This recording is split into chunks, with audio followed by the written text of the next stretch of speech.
Okay, so we've been integrating powers of trig functions, but we've stuck only with sine and cosine up to this point. But because of the Pythagorean theorem, okay, and the way it can be written in different forms, usually it's sine squared plus cosine squared equals 1. But you can write it as tangent squared plus 1 equals secant squared,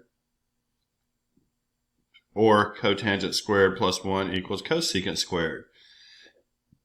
And that allows for some interesting integration combinations for the powers of tangent times the powers of secant, or the powers of cotangent times the powers of cosecant. Also because of how the derivatives and integrals interact with each other between tangent and secant, cotangent and cosecant. So let's see a couple of examples, because these don't line up the way you might expect or as cut and dry as the sine and cosine, but they are doable. Okay, so the first one we're going to do is the integral of 3 secant to the 4th, 3x. So let's just see what we can do here. I'm going to take and rewrite this thing. I'll leave the 3 there. I'm going to write it as secant squared of 3x times the secant squared of 3x dx. And basically the reason here is I know I can make it secant squared squared and replace the secant squared with tangent squared plus 1.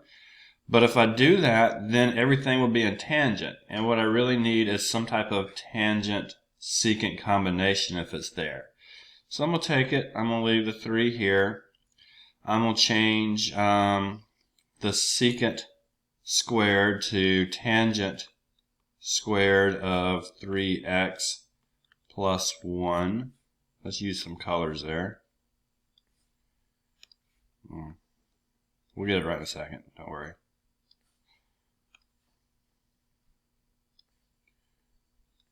So I'm changing one of those secant squares to tangent squared plus 1, and that'll still be times secant squared 3x over here. And with that, I need to kind of multiply this out in some way. The 3 is not really that important. I could pull it out front, but I think I'm going to use it eventually. But I'm going to distribute here.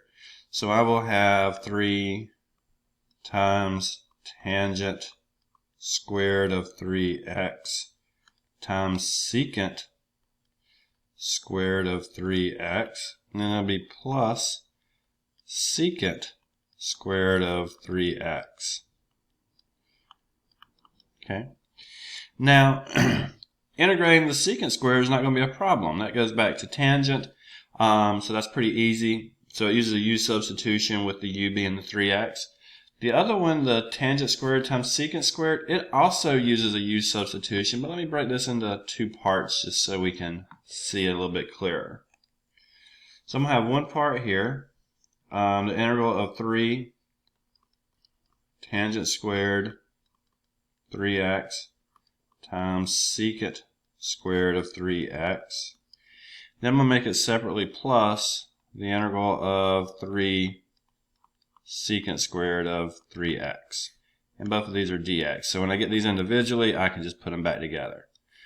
So the first one over here, I'm going to let u equal the tangent of 3x. And if I do that, du will be 3 secant squared of 3x dx, which turns out perfect. Okay, I wasn't expecting it to be perfect, but there's the 3 secant squared dx that I will replace with du. So I'll rewrite the integral as integral of u squared du. Make a little bit more room.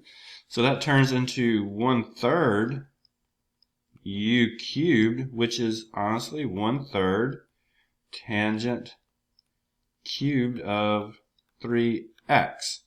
Now there's still the other part over here, but this is part of my answer, so I'm going to kind of block it off so I don't lose it.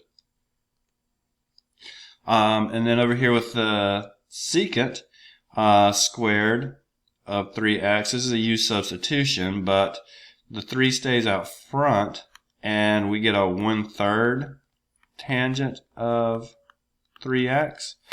So the 3 and the 1/3 will cancel out. You can do the u substitution up here with let u equal 3x and walk through it. But you should end up here.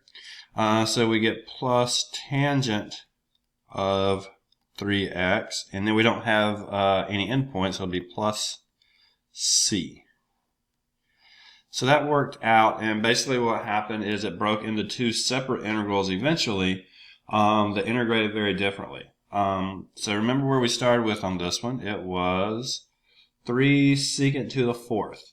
Okay, and I didn't change both of those secants to tangent squared plus 1 because I did want a u du combination. If everything was tangent, there would be no secant squared derivative in there, du. Alright, I'm going to stop there and save the other example for another video.